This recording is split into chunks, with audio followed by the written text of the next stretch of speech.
Leno's law, which is SB 712, I believe it is in California, did not pass. This story kind of went under the radar for us. We didn't cover it. I wanted to, but what they changed Leno's law into was never what it was supposed to be, and then it was no longer useful at all. So the fact that it didn't pass didn't matter because they had rewritten it to be basically useless. So for those that don't know, in the state of California, they used to have a rolling 25-year, the way I understand it, it's a rolling 25-year exemption for smog or emissions testing.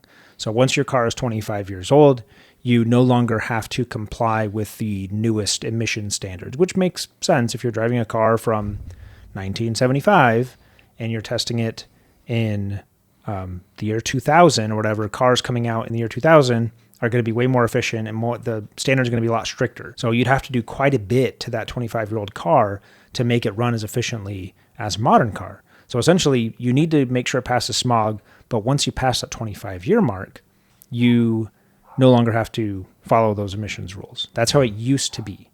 But then they put a freeze on that. They essentially said, we're stopping at 1975, and it doesn't matter how much time passes, you can't get any exemption for smog even if a car is more than 25 years old. Like 1975 is the newest a car could be. Their standards keep getting stricter, but your car isn't getting any newer. Your 1981 Camry isn't getting any newer. Yeah.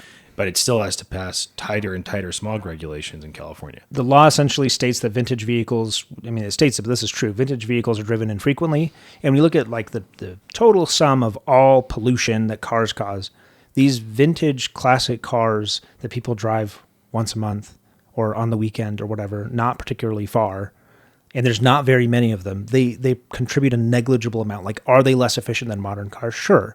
But that's not really the question. The question is, how much harm are these cars doing to the environment?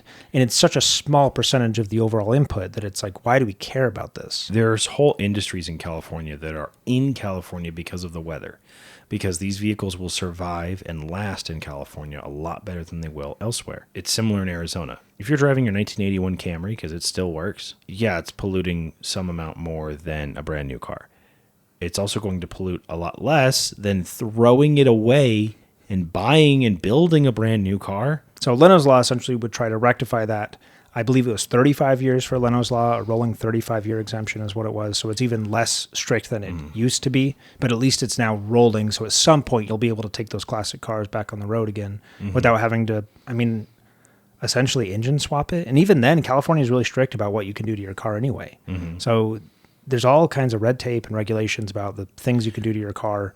It would just be such a headache to try to get like my Plymouth Cuda past modern day emission standards. Like, I don't even know what I could do to it.